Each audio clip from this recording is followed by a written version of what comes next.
What's up, everybody? BigSweetC here with you. Got a special little video for you. Today, I kind of want to continue this conversation we had started a couple of videos ago about recent events that are going on and how video games kind of relate to reality. As you know, I've been playing, if you haven't checked it out, definitely check out my initial thoughts on Elden Ring. I think the game's been fantastic. I've put maybe another 10 hours into it, and it's definitely going to be one that I play for a while. And I'm super excited to continue hammering away at it. But one of the motifs of the Soulsborne franchise that I love, even Sekiro to an extent, is this classic continual motif that they all share. And that's in Elden Ring, you're the Tarnished. You were an Ashen One in Dark Souls. You were the Dragon Heritage, whatever they call it, in Sekiro, right? You are this chosen undead, right? This tarnished character whose sole objective now is to travel around the world, discover the Elden Ring, take out former Elden Lords, recreate the Elden Ring, and become the Elden Lord yourself. Now, the beauty of this game is it never ever gives you a reason why. You're just this person that's in this world, and your goal is set, and you have no other thought other than this goal, and you just complete it until you just continually work at it until it's completed. And it really fascinates me, this kind of like, it's almost as if it's no growth whatsoever. Now, having said that, there's plenty of growth in this game. You're always learning what's coming up and everything. There's always progression. But there's no growth in character. You never get that opportunity where you can finally say, you know what, no, I don't want to do this anymore. Because if you do, the game stops and you just never play it again, right? So you don't actually get the opportunity. You're always kind of forced to go on this mission, regardless of the reason, without giving any explanation whatsoever. Now, the reason this fascinates me is because that completely relates to the way our society, the United States society specifically, but basically the whole entire Western world and Western world allies, they have this mindset that you're always supposed to do whatever you're told, no matter what. You get this idea that whatever they say, whatever the establishment tells you, whatever you're supposed to do is the correct thing, and no matter what, come death or high water, you just have to complete that mission. Now, I'm specifically talking about the Ukraine-Russian crisis right now. Now, if you haven't said it before, if you haven't listened to it before, the couple of videos ago, I kind of explained the whole idea of manifest destiny and how the United States has been kind of quietly rooting this war on for the better part of 5 decades, right? With the expansion of NATO and all this stuff. And what finally kind of got me into this video is I'm seeing all sorts of corporations, big name corporations like Sony, like McDonald's, Starbucks. They're all deciding not to do business in Russia anymore as a way to punish the Russian people into basically starting a revolution in Russia, and they overthrow Putin. I mean, that can be the only possible end goal that this would do. Cause so much unrest with the civilians in Russia that they cause an uproar, and it somehow miraculously changes Putin's mind, and he stops trying to move into Ukraine. And then next, I'm guessing, Ukraine becomes a free and open democracy that joins NATO, and everybody lives in La La Land, and it's all made up bullshit. Like, that's the crazy part about this, is like, you have no idea why you're supporting this. You just don't. You're just the United States influence machine, propaganda machine, is so heavy on the rest of the world that these companies just fall in line at the snap of a finger. No question, no moral superiority, no judgmenting, just instantaneous bending of the knee to the United States.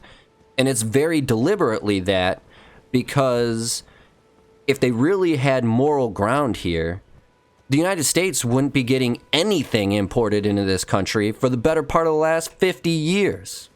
Right now, we are occupying, the United States is occupying Syria right now. We are actively giving money to Saudi Arabia, money and arms, so they can commit genocide in Yemen.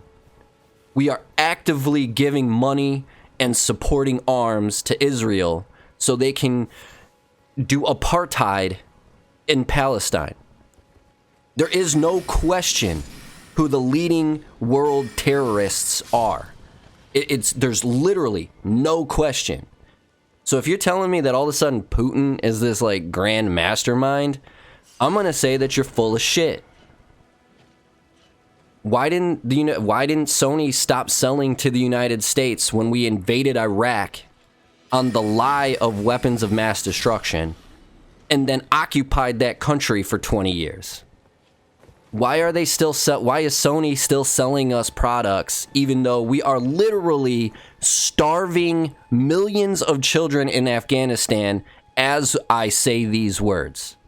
We put sanctions on. We made a deal with the Taliban to give them control of Afghanistan. We backed the fuck out, and then we immediately hit them with sanctions, and their country is starving. We are literally starving millions of underappreciated children in Afghanistan right now. We've got sanctions on Venezuela. We've got sanctions on Cuba. Back to McDonald's. McDonald's and Starbucks are still selling to the American soldiers in Guantanamo Bay. Literally the world's leading resource of torture. We kidnap people, we put them in Guantanamo Bay, and then we torture them, and we call them suspected terrorists. We don't need due process to do this. We do it all the time. We yank up random people, put them in there, and then just torture them until they give us a name of some guy that we're looking for. Needless to say, doesn't work out as well as you would think. So this idea of standing with Ukraine, and now I probably should have led with this. I'm not condoning what Russia is doing. I think Vladimir Putin is kind of a crazy imbecile. But I cannot with a straight face tell you that he is literally hell on earth because the government that represents me does 10 times worse on a daily basis. But that's how big the global reach of the Western media is. The military-industrial complex of the United States is the NWO. There's no questioning that. Now, Russia, China, Iran, they've all kind of decided, India, I believe, is a part of that.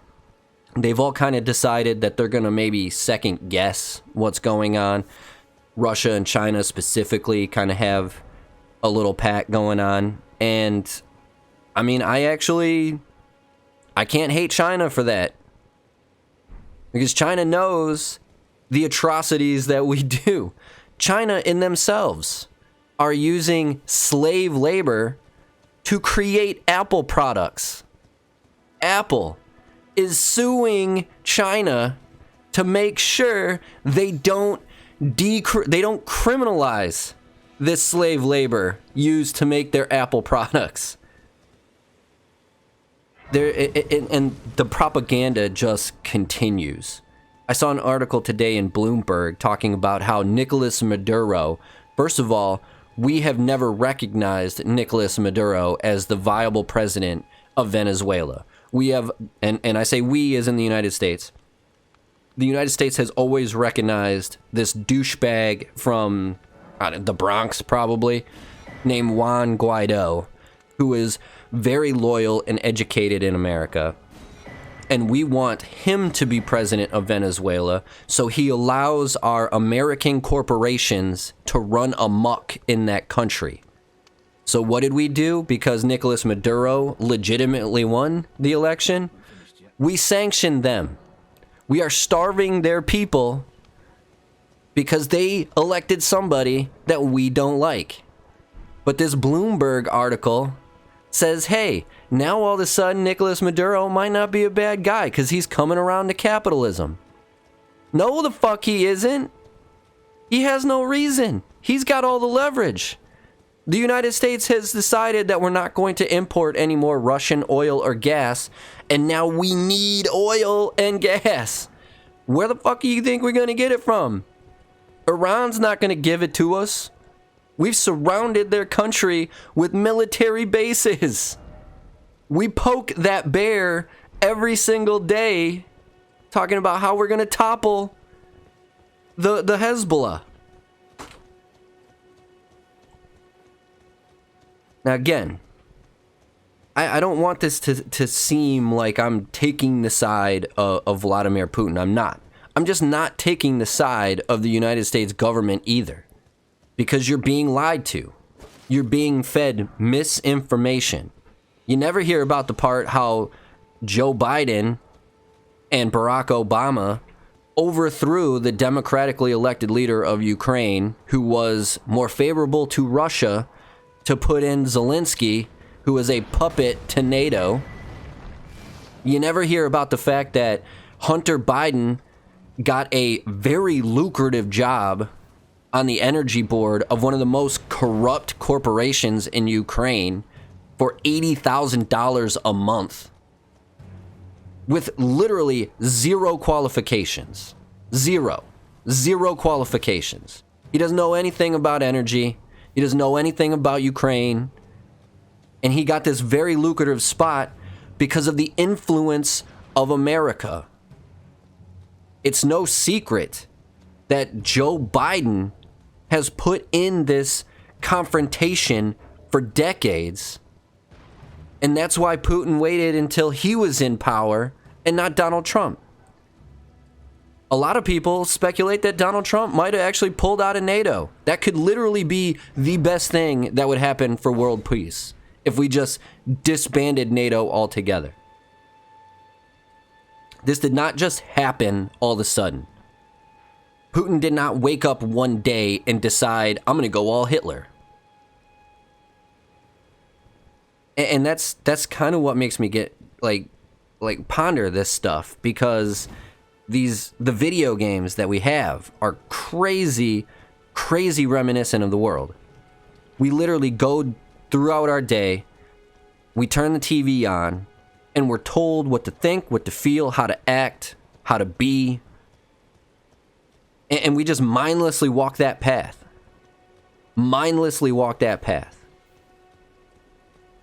So hey, I'm not here to criticize Sony or McDonald's or Starbucks or any of the other billion-dollar corporations that have decided no longer to sell in Russia. Twitch decided that they're no longer going to support Russian streamers, which that in itself is horrendous. You're going after the wrong people. You think the Russian people are just going to up one day and overthrow Putin? Like, what is your end goal here? The end goal is money. And the biggest market in the world is the United States. And so to stay on good terms with the United States, these corporations are throwing aside any integrity they might actually have to just bend the knee. Otherwise, they would have stopped selling to us decades ago. If this was really about the moral right and wrong, they would have stopped selling to the United States 50 years ago when we started terrorizing most of the Middle East and a few of the countries in Latin America that decided not to go along with our neoliberal bullshit. So I have no idea what their end game is, but I can promise you this. They have no idea what they're standing with. Because if you stand with Ukraine right now, I hate to break it to you, you're standing with neo-Nazis. The Azov battalion are neo-Nazis. They've been fighting Eastern Ukraine for the last 8 years because Eastern Ukraine is predominantly ethnically Russian, and they don't want to be controlled by Nazis. There was the Minsk Accords in 2015.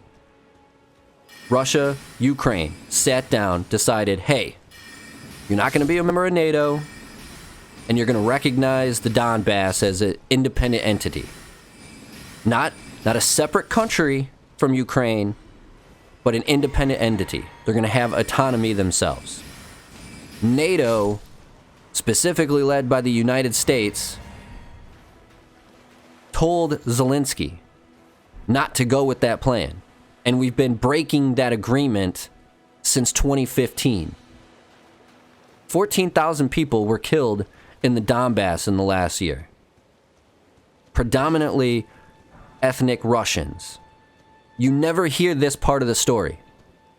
You are being lied to, fed propaganda on a plate, and you are just lapping it up because of the power of the United States.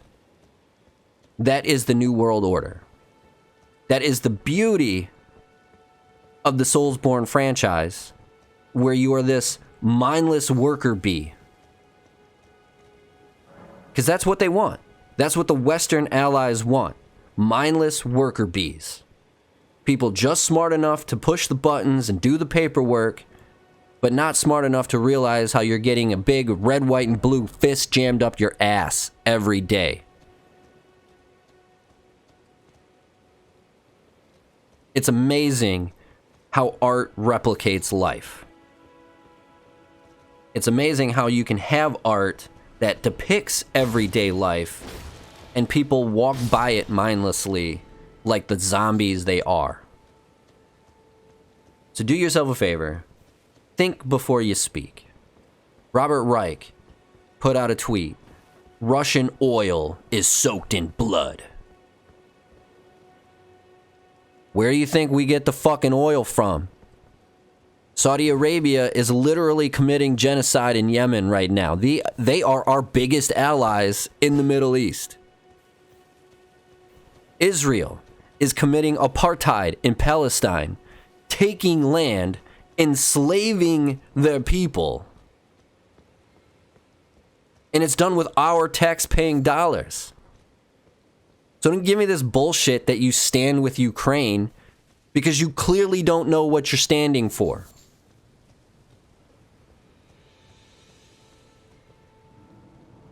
Before this gets into just a burning anger in my head. I'm going to go ahead and wrap this one up. I know this one was a little bit more about current events, a little less about how it relates to video games, but I think I did a pretty good job of kind of showing you how these video games kind of relate to real life, and I'm going to continue to do it while also trying to educate you guys on what's really going on in the world. Bryce Mitchell, the UFC fighter, had a great interview, a great candid viral moment when he was asked what his thoughts on the Ukrainian-Russian crisis was, and why they thought a UFC fighter should know anything about foreign affairs is beyond me. But he had a great reply. I'm not going to go over there and fight. I have no idea what's going on over there. I don't trust our U.S. media. They lied to us forever. And then he brought up the whole Hunter Biden thing. $80,000 a month. Maybe it was only $60,000, but still. $60,000 a month. Do you know what the average person yearly salary is in the United States? $32K. He was making double what the normal average citizen does in a month, with literally no requirement necessary other than being the vice president's son. The epitome of corruption. The epitome of the elitist swamp. And it's just mind-boggling how Japanese people, Sony is a Japanese company, how they have such a fantastic gaming company like From Software, and they don't even get it. It's so ingrained into their whole being that they can't see the forest for the trees.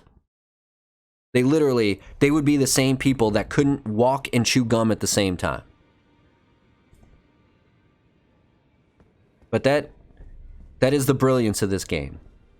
It shows you what you really are. You are this tarnished who will do anything it takes to earn glory. But the only choice you have to earn that glory is to do what they want you to.